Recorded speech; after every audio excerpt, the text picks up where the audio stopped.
오늘은 2025년 첫 번째 주일입니다.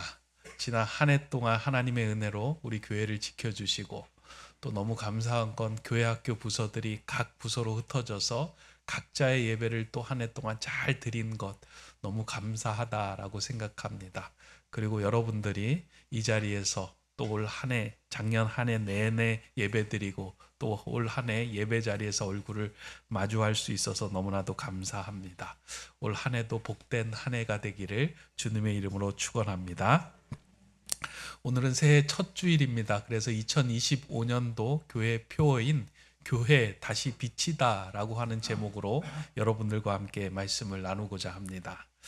지난 연말에 제가 좀 시간을 내서 극장을 다녀왔습니다. 하얼빈이라고 하는 영화를 보고 왔습니다.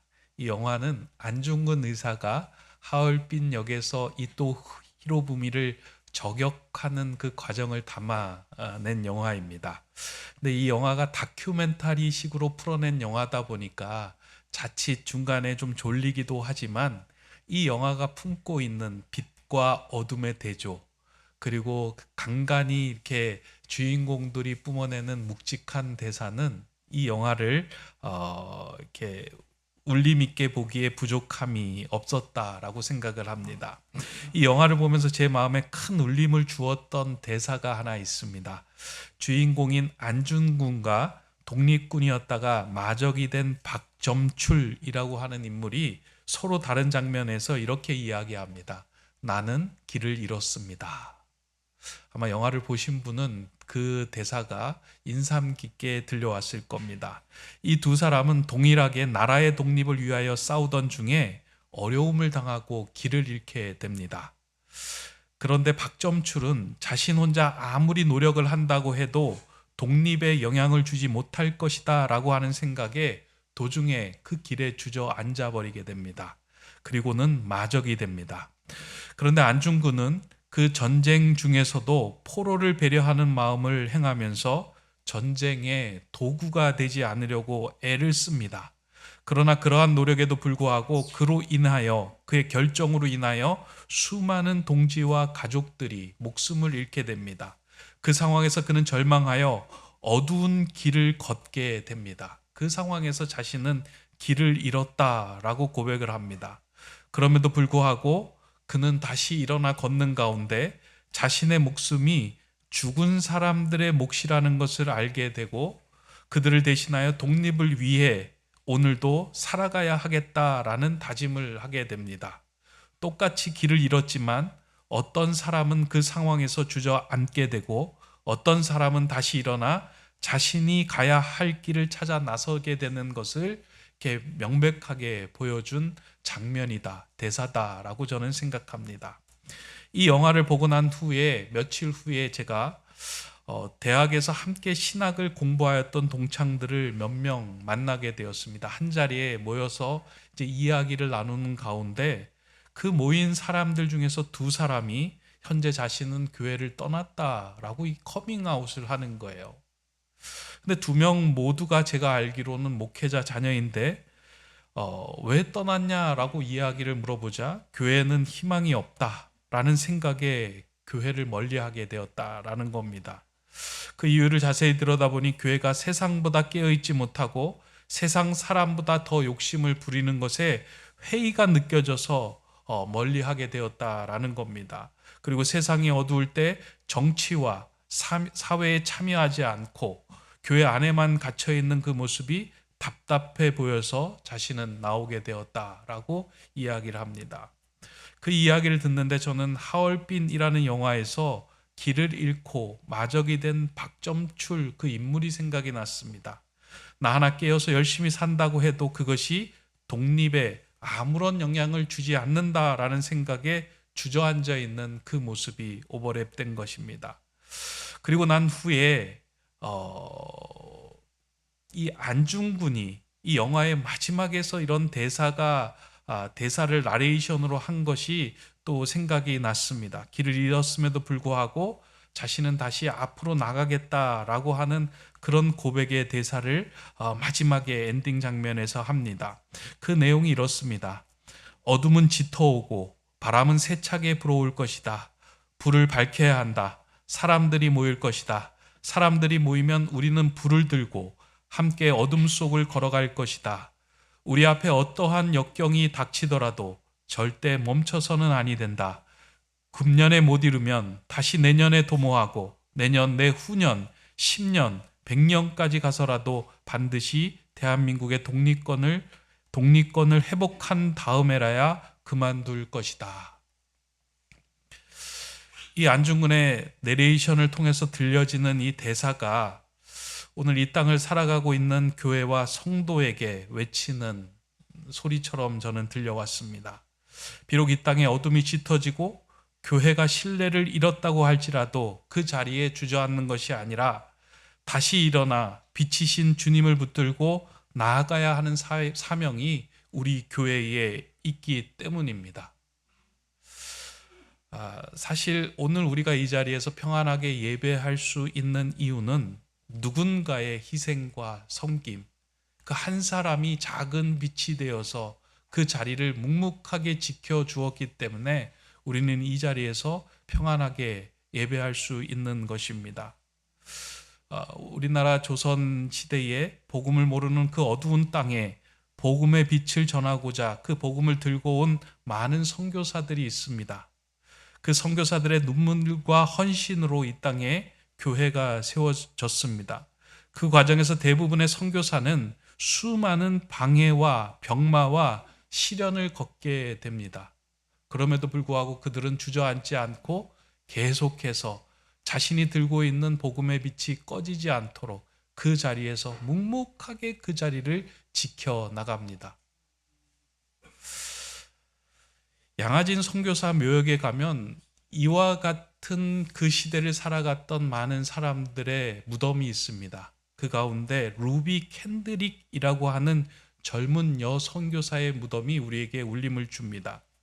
이 여인은 1907년 24살의 나이로 조선의 어둠을 밝히는 빛이 되고자 태평양을 건너오게 됩니다.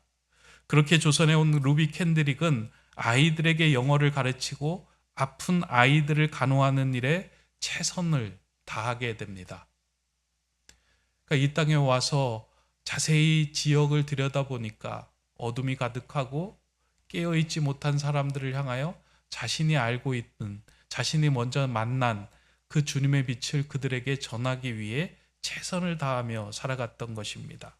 그러나 온 지 9개월 만에 그는 급성 맹장염으로 쓰러진 후에 하나님의 부르심을 받게 됩니다. 꽃다운 나이에 주님을 위해 헌신하고자 태평양을 건너왔는데 제대로 된 사역도 펼쳐보지 못하고 세상을 떠난 것입니다. 그가 죽기 전에 부모님에게 보낸 편지가 글이 소개되어 있습니다. 그 글이 이렇습니다. 저는 이곳에 작은 씨앗이 되기로 결심했습니다. 하나님의 시간이 되면 조선 땅에는 많은 꽃이 피고 그들도 여러 나라에서 씨앗이 될 것입니다. 저는 이 땅에 저의 심장을 묻겠습니다. 루비 캔들에게 이러한 마음을 담아 그의 묘비명에는 이러한 글이 기록되어 있습니다. 만일 내게 1000개의 생명이 있다면 모두 조선을 위해 바치리라. 어떻게 보면 이 여인이 조선에 와서 한 일은 대단한 일도 아니고 놀라운 일도 아니었습니다. 대단한 사역도 하지 못했고 그냥 자신이 먼저 만났던 그 빛을 전하고자 그 사람들 앞에 서 있었을 뿐입니다. 그런데 시간이 흘러 그 빛은 점점 커지게 되었고 그녀가 기도한 대로 이 땅에 복음의 씨앗이 자라나 꽃이 피게 되었습니다. 그 한 여인이 하나님의 소망이었고 예수님의 빛이었고 예수님의 기대였습니다. 그 빛으로 묵묵하게 살아간 그 자리에서 열매가 맺히고 씨앗이 자라고 나무가 서게 되는 놀라운 일들이 일어났습니다. 그 빛의 열매가 바로 오늘 우리들이기도 합니다. 예수님은 이렇게 하나님의 나라를 자신의 중심에 두고 세상에서 숨겨지지 않고 드러나는 삶을 살아가는 사람을 향하여 너희는 세상의 빛이다 라고 말씀합니다. 예수님은 오늘 우리가 읽은 본문 앞구절인 산상설교의 팔복의 말씀을 통하여 하나님 나라의 빛이 무엇인지에 대해서 말씀해 줍니다.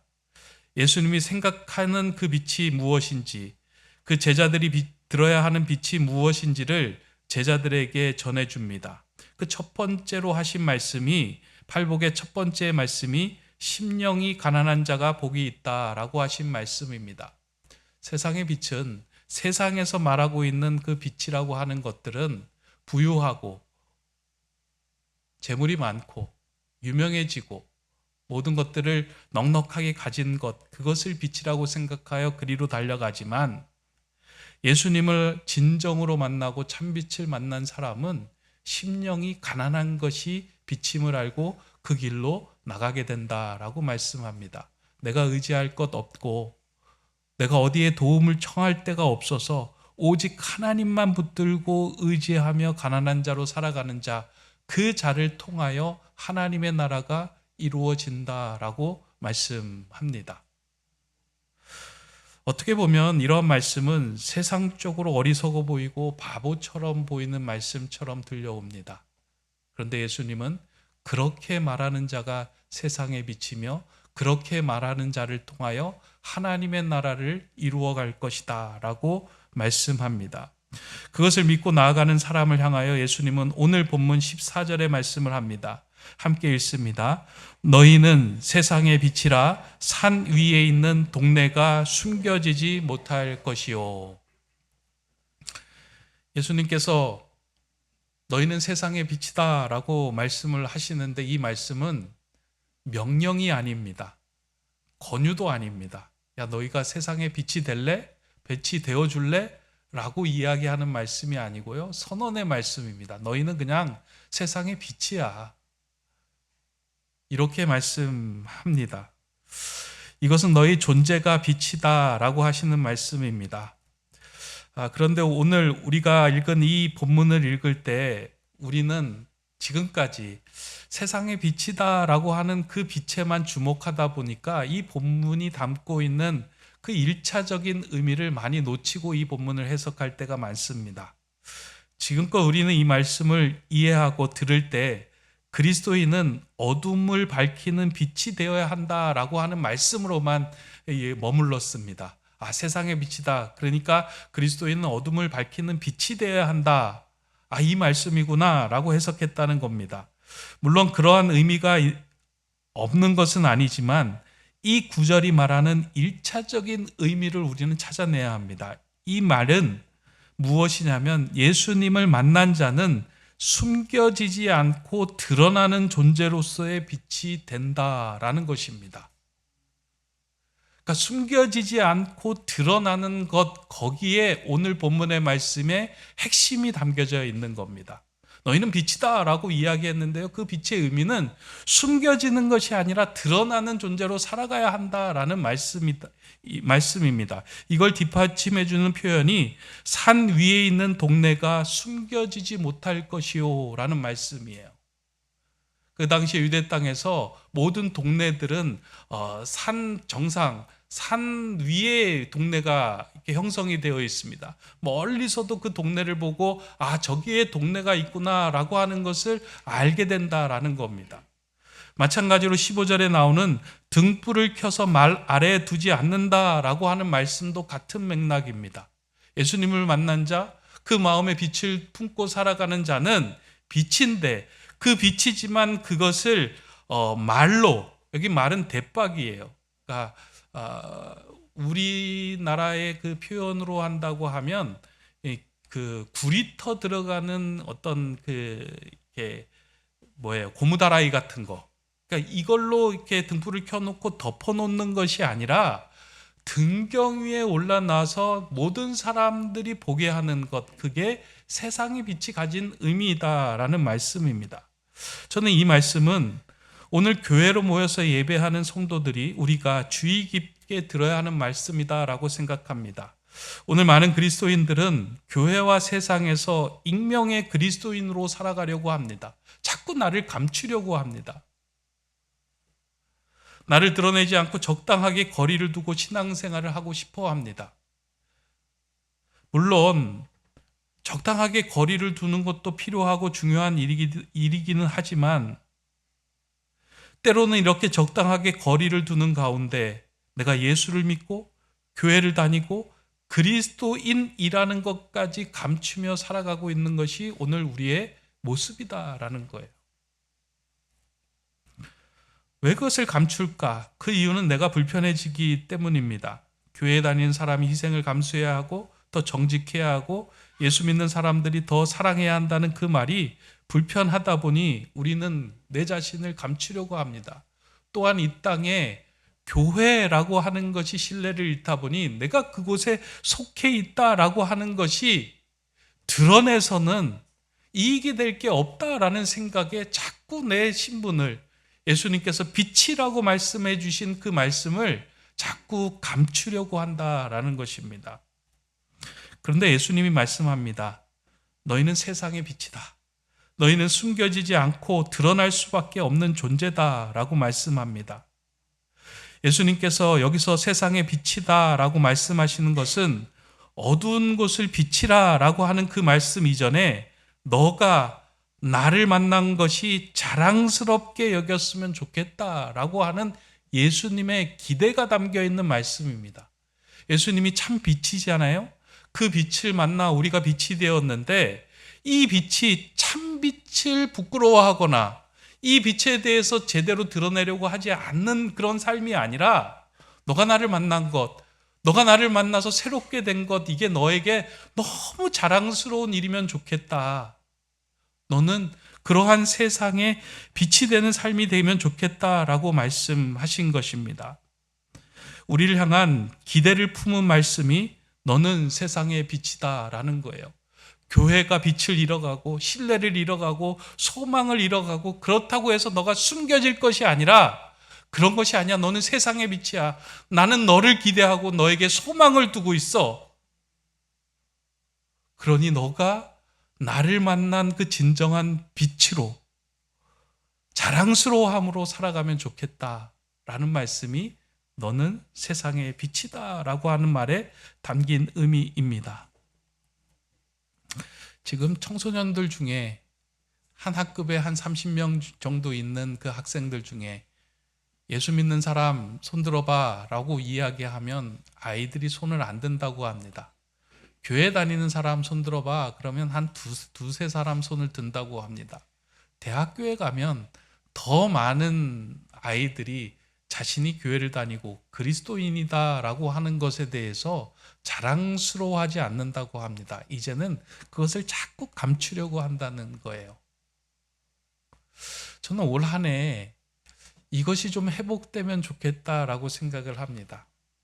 아이들뿐만 아니라 이제는 어른들까지 직장에서 내가 그리스도인이고 교회를 다니고 신앙인이다라고 하는 것이 굳이 드러나는 것에 대해서 마음을 쏟지 않습니다.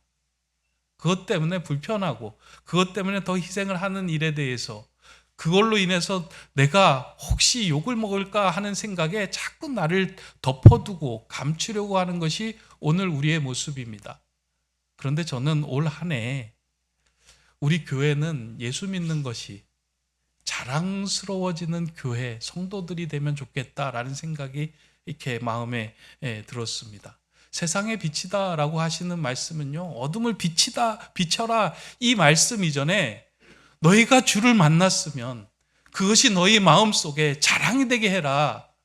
너희가 교회를 다니면 그 교회가 소망임을 너희가 믿고 나아가라. 이 어둠을 밝힐 수 있는 것은 다른 대안이 있는 것이 아니라 예수님께서 참 빛으로 오셔서 그 빛을 머금고 있는 교회만이 그 일을 감당할 수 있는 것이다. 그것을 믿고 그러한 삶을 살아내는 것, 그것을 드러내려고 애쓰는 것, 그런 순간에 주님은 우리에게 그 기대를 담아서 얘기할 것입니다. 너희가 세상의 빛이야. 너희가 세상의 빛이야. 우리의 자녀들이 예수 믿는 것을 즐거워하고 자랑스러워하는 자녀로 섰으면 좋겠습니다. 그러기 위해서 먼저 그 빛을 바라본 저와 여러분들이 먼저 그 빛을 자랑스러워하고 기뻐하는 일들이 우리 교회 가운데 많이 회복되기를 소원합니다. 예수님은 이렇게 빛으로 살아가고자 하는 사람들을 향하여 세상의 빛으로 어떻게 살아가야 하는지를 하나 더 말씀해 주고 있습니다. 본문 16절의 말씀입니다. 이같이 너희 빛이 사람 앞에 비치게 하여 그들로 너희 착한 행실을 보고 하늘에 계신 너희 아버지께 영광을 돌리게 하라. 너희 빛이 사람 앞에 비치게 하여 그 착한 행실을 통하여 하나님이 살아계심을 증거하는 삶을 살아라 라는 말씀입니다. 그러니까 세상의 빛으로 우리를 부르셨는데 우리에게 기대가 있는 거예요. 그 기대가 무엇이냐면 너희가 행하는 그 착한 행실을 통하여 하나님이 살아계시는구나, 진정으로 하나님이 우리 인생의 어둠을 비춰주실 참 빛이시구나 라고 하는 그 고백을 할 수 있는 삶을 살아가라 라는 말입니다. 본문에 등장하는 착한 행실은 단지 세상에서 말하는 착한 행동이 아니라 그 빛으로 인하여 어둠에 속했던 우리가 빛의 자녀로 변화된 모습을 이야기하는 거예요. 그러니까 예수 믿고 예수 만나고 말씀을 통해서 변화된 삶이 착한 행실이에요. 그 행실은 하나님을 드러내고 하나님께 영광을 나타내는 일이기 때문입니다. 오늘 본문은 그렇게 살아가는 사람을 향하여 너희다라고 하는 표현을 많이 씁니다. 그러니까 14절, 15절, 16절에 보면 너희는 세상의 빛, 너희 착한 행실, 너희 아버지께, 너희 빛이, 계속해서 너희를 이야기하고 있는데요. 이 너희가 누구인가라고 하는 것은 이 앞에서 말한 팔복 그 마지막 구절에서 이렇게 이야기하고 있습니다. 그러니까 예수를 믿는 온전한 그 의를 인하여 세상에서 핍박을 받는 사람들, 그러니까 마태복음 5장 11절에 보면은요, 이 말씀이 있는데요. 나로 말미암아 너희를 욕하고 박해하고 거짓으로 너희를 거슬러 모든 악한 말을 할 때에는 너희에게 복이 있다.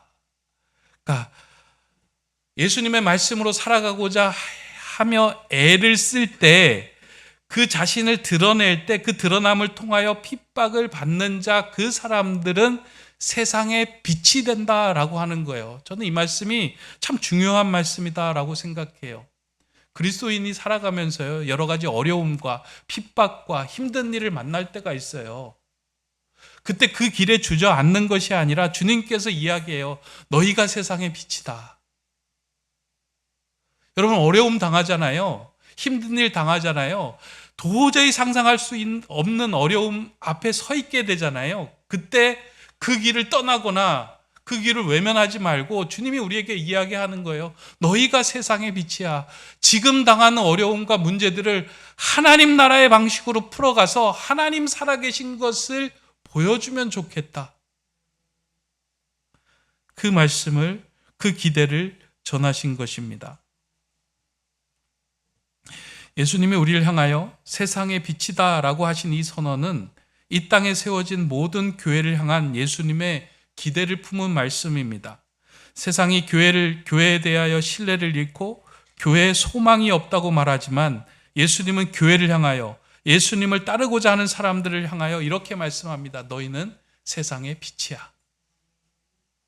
그 교회를 떠나거나 그 교회에 짓눌려서 멀리하는 것이 아니라 내가 그 자리를 묵묵하게 지키고 있을 때 그 빛이 점점 더 퍼지고 확장되어 하나님께 영광을 돌리는 삶을 살아가게 될 거야.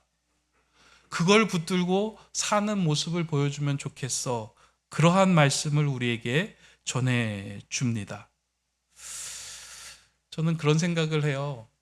올 한 해 좀 우리 교회 안에서 어떠한 일이 벌어졌으면 좋을까, 그런 마음으로 기도를 하다가 하나님, 올 한 해는 정말 교회 안에 여러 가지 어려움을 만나고 힘든 일을 만날 때, 관계의 문제를 만날 때 주님의 이 음성을 좀 들었으면 좋겠습니다. 너희가 세상의 빛이야. 이 문제를 어둠에 속한 방식으로 풀지 말고 하나님 나라 빛에 속한 방식으로 풀어가는 걸 보여주는 삶이 되면 좋겠어 하는 그 음성들이 저와 여러분에게 들려지는 교회가 되면 참 좋겠다라는 생각을 했습니다. 제가 목회하면서 다른 욕심은 없는데, 그러니까 욕심이 하나 있어요. 그게 뭐냐면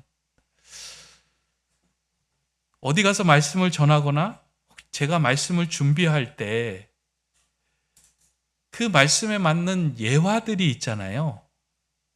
그러니까 말씀을 따라서 살았더니 그분이 어려운 가운데도 주님의 방식으로 승리하는 삶이 되었다라고 하는 그 삶의 말씀의 예화들이 있는데, 그 말씀이 저는 우리 교회 안에서 김 집사님을 보고 박 집사님을 보고 이 장로님을 보고 김 장로님을 보고 이 사람들을 보는 가운데 툭툭 떠올라서 그것이 내 말씀을 준비하는 가장 좋은 예화가 되는 교회가 되면 좋겠다.